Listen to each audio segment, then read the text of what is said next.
कौसल्या सुप्रजा रामपूर्वा सन्ध्या प्रवर्तते उत्तिष्ठ नरशार्दूल कर्तव्यम् दैवमाह्निकम् कौसल्या सुप्रजा रामपूर्वा सन्ध्या प्रवर्तते उत्तिष्ठ नरशार्दूल कर्तव्यम् दैवमाह्निकम् उत्तिष्ठोत्तिष्ठ गोविन्द उत्तिष्ठ गरुडध्वज उत्तिष्ठ कमलाकान्ता त्रैलोक्यम् मङ्गलम् कुरु उत्तिष्ठोत्तिष्ठ गोविन्द उत्तिष्ठ गरुडध्वज उत्तिष्ठ कमलाकान्ता त्रैलोक्यम् मङ्गलम् कुरु मातः समस्त जगताम् मधुकैटभारेः वक्षो विहारिणि मनोहर दिव्यमूर्ते श्रीस्वामिनि श्रुत जनप्रियदानशीले श्रीवेङ्कटेश दयिते तव सुप्रभातम् मातः समस्त जगताम् मधुकैटभारेः वक्षो विहारिणि मनोहर दिव्यमूर्ते श्रीस्वामिनि श्रुत जनप्रियदानशीले श्रीवेङ्कटेश दयिते तव सुप्रभातम् तव सुप्रभातमरविन्दलोचने भवतु प्रसन्नमुख चन्द्रमण्डले विधिशङ्करेन्द्रवनिताभिरर्चिते वृषशैलनाथ दयिते दयानिधे अत्र्यादिसप्तऋषयः समुपास्य सन्ध्याम् आकाश सिन्धु कमलानि मनोहराणि आदाय पादयुगमर्चयितुम् प्रपन्नाः शेषाद्रिशेखर विभो तव सुप्रभातम् पञ्चाननाब्ज भव षण्मुख वासवाद्याः त्रैविक्रमादिचरितम् विबुधास्तुवन्ति भाषापतिः पठति वासर शुद्धिमारात् शेषाद्रिशेखर विभो तव सुप्रभातम् ईषत् प्रफुल्ल सरसीरुहनारिकेल पूगद्रुमादि सुमनोहर पालिकानाम् आवाति मन्दमनिलः सह दिव्यगन्धैः शेषाद्रिशेखर विभो तव सुप्रभातम् उन्मील्य नेत्रयुगमुत्तम पञ्जरस्थाः पात्रावशिष्ट कदली फलपायसानि भुक्त्वा सलीलमथ केलिशुकाः पठन्ति शेषाद्रिशेखर विभो तव सुप्रभातम् तन्त्री प्रगर्ष मधुरस्वनया विपञ्च गायत्यनन्दचरितम् तव नारदोऽपि भाषा समग्रमसहृत्करचार रम्यम् शेषाद्रिशेखर विभो तव सुप्रभातम् भृङ्गावळी च मकरन्दरसानुविद्ध जङ्गारगीत निनदैः सह सेवनाय वीर्यात्युपान्त सरसी कमलोदरेभ्यः शेषाद्रिशेखर विभो तव सुप्रभातम् योषा गणेन वरदध्नि विमथ्यमाने घोषालयेषु दधिमन्थन तीव्र घोषाः रोषात् कलिम् विदधते ककुभश्च कुम्भाः शेषाद्रिशेखर विभो तव सुप्रभातम् पद्मेश मित्र शतपत्र गतालिवर्गाः हर्तुम् श्रियम् कुवलयस्य निजाङ्गलक्ष्म्या भेरी निनादमिव बिभ्रति तीव्रनादम् शेषाद्रिशेखर विभो तव सुप्रभातम् श्रीमन्नभीष्टवरदाखिल लोकबन्धो श्री श्रीनिवास जगदेक दयैक सिन्धो श्रीदेवतागृह भुजान्तल दिव्यमूर्ते श्रीवेङ्कटाचलपते तव सुप्रभातम् श्रीमन्नभीष्टवरदाखिल लोकबन्धो श्री श्रीनिवास जगदेक दयैक सिन्धो श्रीदेवतागृह भुजान्तर दिव्यमूर्ते श्रीवेङ्कटाचलपते तव सुप्रभातम् श्रीस्वामि पुष्करिणिकाप्लव निर्मलाङ्गाः श्रेयोर्धिनो हर विरिञ्च सनन्दनाद्याः द्वारे वसन्ति वरवेत्र हतोत्तमाङ्गाः श्रीवेङ्कटाचलपते तव सुप्रभातम् श्रीशेषशैल गरुडाचल वेङ्कटाद्रिनारायणाद्रिवृषभाद्रिविषाद्रिमुख्याम् आख्याम् त्वदीय वसतेरनिशम् वदन्ति श्रीवेङ्कटाचलपते तव सुप्रभातम् सेवापरा शिव सुरेश कृशानुधर्म रक्षोऽम्बुनाथ पवमान धनाधिनाथाः बद्धाञ्जलि प्रविलसन्निज शीर्षदेशाः श्रीवेङ्कटाचलपते तव सुप्रभातम् घाटीषु देवि खगराज मृगाधिराज नागाधिराज गजराज हयाधिराजाः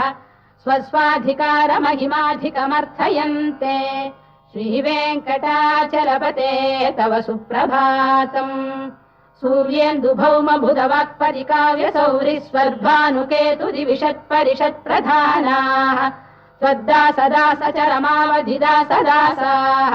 श्रीवेङ्कटाचलपते तव सुप्रभातम् त्वत्पादधूलिभरितस्फुलितोत्तमाङ्गाः स्वर्गापवर्गनिरपेक्षनिजान्तरङ्गाः कल्पागमाकलनयाकुलताम् लभन्ते श्रीवेङ्कटाचलपते तव सुप्रभातम् त्वद्गोपुराग्रशिखराणि निरीक्षमाणाः स्वर्गापवर्गपदवीम् परमाम् श्रयन्तः मर्त्या मनुष्यभुवने मतिमाश्रयन्ते श्रीवेङ्कटाचलपते तव सुप्रभातम् श्रीभूमिनायक दयादिगुणामृताब्धे देवादिदेव जगदेक शरण्यमूर्ते श्रीमन्ननन्त गरुडाधिभिरर्चिताग्रे श्रीवेङ्कटाचलपते तव सुप्रभातम् श्रीपद्मनाभ पुरुषोत्तम वासुदेव वैकुण्ठमाधव जनार्दन चक्रपाणे श्रीवत्स चिह्न शरणागत पारिजात श्रीवेङ्कटाचलपते तव सुप्रभातम् कन्दर्पदर्पहर सुन्दर दिव्यमूर्ते कान्ताकुजाम्बुरुह कुड्मललोल दृष्टे कल्याण निर्मल गुणाकर दिव्य कीर्ते श्रीवेङ्कटाचलपते तव सुप्रभातम् मीनाकृते कमठकोल नृसिंहवर्णिन् स्वामीन् परश्वत तपोधन रामचन्द्र शेषांश राम यदुनन्दन कल्किरूप श्रीवेङ्कटाचलपते तव सुप्रभातम् लीलालवङ्ग घनसार सुगन्धितीर्थम् दिव्यम् वियस्सरिति हेम घटेषु पूर्णम् धृत्वाद्य वैदिक शिखामणयः प्रहृष्टाः तिष्ठन्ति वेङ्कटपते तव सुप्रभातम् भास्वानुदेति विगचानि सरोरुहाणि सम्पूरयन्ति निनदैकगुभो विहङ्गाः श्रीवैष्णवाः सततमर्थितमङ्गलास्ते धामाश्रयन्ति तव वेङ्कट सुप्रभातम् ब्रह्मादयः सुरवराः समहर्षयस्ते सन्तः सनन्दन मुखास्तव योगिवर्याः धामान्तिके तव हि मङ्गलवस्तु हस्ताः श्रीवेङ्कटाचलपते तव सुप्रभातम् लक्ष्मीनिवास निरवद्य गुणैक सिन्धो संसार सागर समुत्तरणैक सेतो वेदान्त वेद्य निज वैभव भक्त भोग्य श्रीवेङ्कटाचलपते तव सुप्रभातम् लक्ष्मीनिवास निरवद्य गुणैक सिन्धो संसार सागर समुत्तरणैक सेतो वेदान्त वेद्य निज वैभव भक्त भोग्य श्रीवेङ्कटाचलपते तव सुप्रभातम् इत्थम् वृषाचलपतेरिह सुप्रभातम् ये मानवाः प्रतिदिनम् पठितुम् प्रवृत्ताः तेषाम् प्रभात समये स्मृतिरङ्गभाजाम् प्रज्ञाम् परार्थसुलभाम् परमाम् प्रसूते इत्थम् वृषाचलपतेरिह सुप्रभातम् ये मानवाः प्रतिदिनम् पठितुम् प्रवृत्ताः तेषाम् प्रभात समये स्मृतिरङ्गभाजाम् प्रज्ञाम् परार्थसुलभाम् परमाम् प्रसूते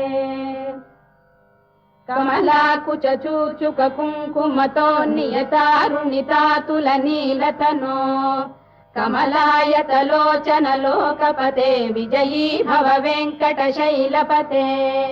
कमलाकुचूचुक कुङ्कुमतो नियतारुणितातुलनीलतनो कमलायतलोचन लोकपते विजयी भव वेङ्कटशैलपते चतुर्मुख षण्मुख पञ्चमुख प्रमुखाखिल दैवत मौलिमणे शरणागत वत्सल सारनिधे परिपालय माम् वृषशैलपते अतिवेलतया तव दुर्विषहैरनुवेलकृतैरपराधशतैः भरितम् त्वरितम् वृषशैलपते परया कृपया परिपाहि हरे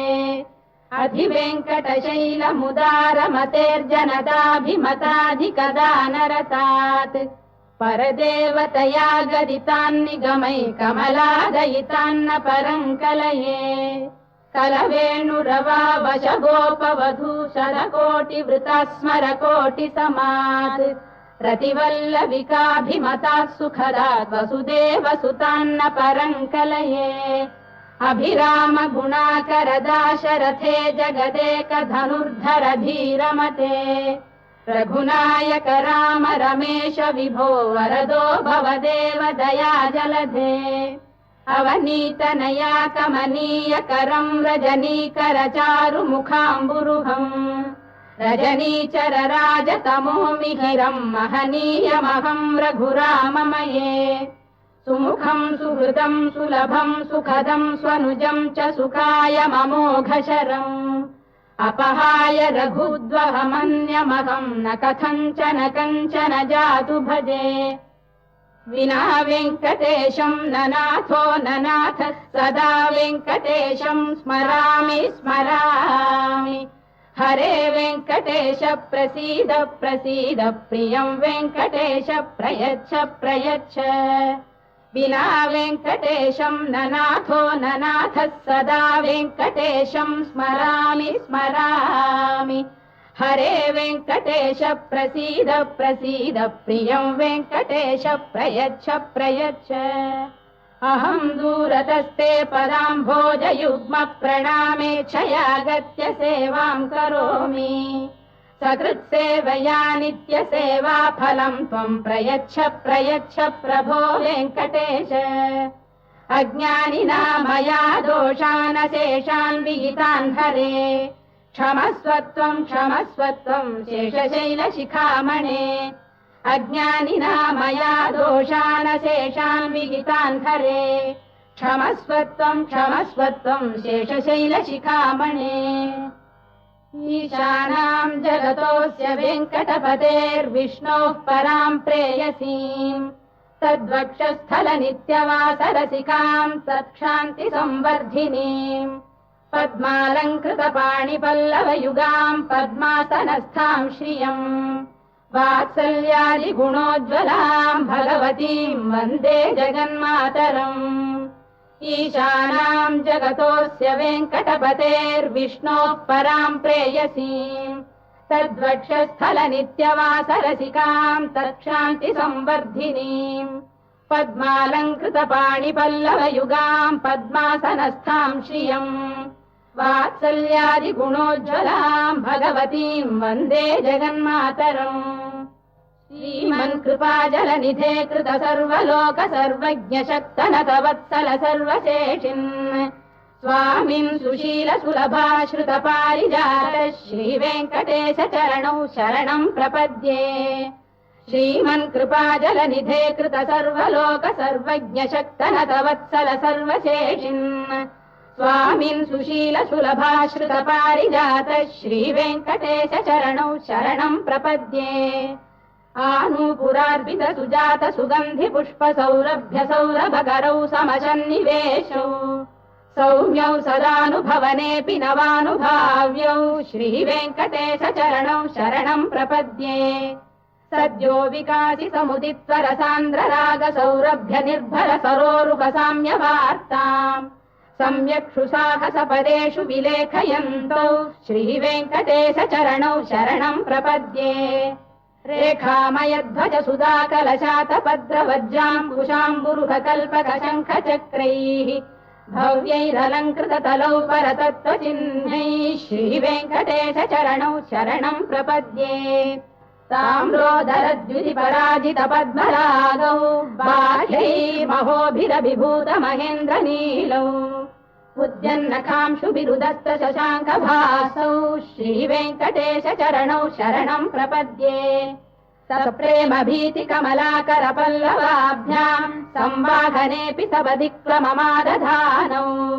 कान्ताववाङ्मनसगोचरसौ कुमार्यौ श्रीवेङ्कटेश चरणौ शरणं प्रपद्ये लक्ष्मीमहीतदनुरूप निजानुभावनीलादिदिव्यमहिषीकरपल्लवानाम् आरुण्यसङ्क्रमणतः किल सान्द्ररागौ श्रीवेङ्कटेश चरणौ शरणं प्रपद्ये नित्यानमद्विशिवादिकिरीटकोटिप्रत्युक्तदीप्तनवरत्नमः प्ररोहैः नीराजनाविधिमुदारमुपादधानौ श्रीवेङ्कटेश चरणौ शरणं प्रपद्ये विष्णौ पदे परम इत्युदित प्रशंसौ यौ मध्व उत्स इति भोग्यतयाप्युपातौ भूयस्ततेति तव पाणितल प्रतिष्ठौ श्रीवेङ्कटेश चरणौ शरणं प्रपद्ये पार्थाय तत्सदृशसारथिना त्वयैव यौ दर्शितौ स्वचरणौ शरणं व्रजेति भूयोऽपि मह्यमिहतौ करदर्शितौ ते श्रीवेङ्कटेश चरणौ शरणं प्रपद्ये मन्मूर्धिकालियपणे विकटाटवीषु श्रीवेङ्कटाद्रिशिखरे शिरसि श्रुतीनाम् चित्तेऽप्यनन्यमनसां सममाहितौ ते श्रीवेङ्कटेश चरणौ शरणं प्रपद्ये अम्लानघृष्यदवनीतलकीर्णपुष्पौ श्रीवेङ्कटाद्रिशिखराभरणायमानौ आनन्दिताखिलमनोनयनौ तवैतौ श्रीवेङ्कटेश चरणौ शरणं प्रपद्ये प्रायप्रपन्नजनता प्रथमावगाह्यौ मातुस्तनाविव शिशोरमृतायमानौ प्राप्तौ परस्परतुलामतुलान्तरौ ते श्रीवेङ्कटेश चरणौ शरणं प्रपद्ये सत्त्वोत्तरैः सतत सेव्य पदाम्बुजेन संसारतारकदयार्द्रदृगञ्चलेन सौम्योपयन्तृमुनिना मम दर्शितौ ते श्रीवेङ्कटेश चरणौ शरणं प्रपद्ये सत्त्वोत्तरैः सतत सेव्य पदाम्बुजेन संसारतारकदयार्द्रदृगञ्चलेन सौम्योपयन्तृमुनिना मम दर्शितौ ते श्रीवेङ्कटेश चरणौ शरणं प्रपद्ये श्रीशश्रिया घटिकया त्वदुपाय भावे प्राप्ये त्वयि स्वयमुपेय दया स्फुरन्त्या नित्याश्रिताय निरवद्य गुणाय तुभ्यम् स्याम् किङ्करो वृषगिरीश न जातु मह्यम् श्रीशश्रिया घटिकया त्वदुपाय भावे प्राप्ये त्वयि स्वयमुपेय दया स्फुरन्त्या नित्याश्रिताय निरवद्य गुणाय तुभ्यम् स्याम् किङ्करो वृषगिरीश न जातु मह्यम् श्रियकान्ताय कल्याणनिधये निधयेऽर्थिनाम् श्रीवेङ्कटनिवासाय श्रीनिवासाय मङ्गलम् श्रियकान्ताय कल्याणनिधये निधयेऽर्थिनाम् श्रीवेङ्कटनिवासाय श्रीनिवासाय मङ्गलम् लक्ष्मी सविभ्रमालोकसुभ्रूविभ्रमचक्षुषे चक्षुषे सर्वलोकानां वेङ्कटेशाय मङ्गलम् श्रीवेङ्कटाद्रिशृङ्गाग्रमङ्गलाभरणाङ्गये मङ्गलानां निवासाय श्रीनिवासाय मङ्गलम् सर्वावयव सौन्दर्य सम्पदा सर्वचेतसाम् सदा सम्मोहनायास्तु वेङ्कटेशाय मङ्गलम् नित्याय निरवध्याय सत्यानन्दचिदात्मने सर्वान्तरात्मने श्रीमद्वेङ्कटेशाय मङ्गलम् स्वतः सर्वविदे सर्वशक्तये सर्वशेषिणे सुलभाय सुशीलाय वेङ्कटेशाय मङ्गलम् परस्मै ब्रह्मणे पूर्णकामाय परमात्मने प्रयुञ्जे परतत्त्वाय वेङ्कटेशाय मङ्गलम् आकालतत्त्वमशान्तमात्मनामनुपश्यताम्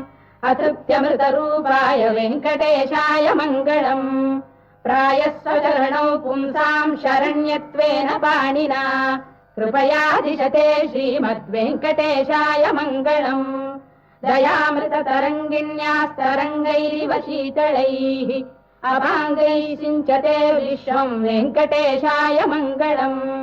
श्रद्भूषाम्बरहेतीनाम् सुषमावकमूर्तये सर्वार्तिशमनायास्तु वेङ्कटेशाय मङ्गलम् श्रीवैकुण्ठविरक्ताय स्वामि पुष्करिणीतटे रमया रममाणाय वेङ्कटेशाय मङ्गलम् श्रीवैकुण्ठविरक्ताय स्वामि पुष्करिणीतटे रमया रममाणाय वेङ्कटेशाय मङ्गलम् श्रीमत्सुन्दरजामातृमुनिमानसवासिने सर्वलोकनिवासाय श्रीनिवासाय मङ्गलम् मङ्गलाशासनपरैर्मदाचार्य पुरोगमैः सर्वैश्च पूर्वैराचार्यैः सत्कृतायास्तु मङ्गलम्।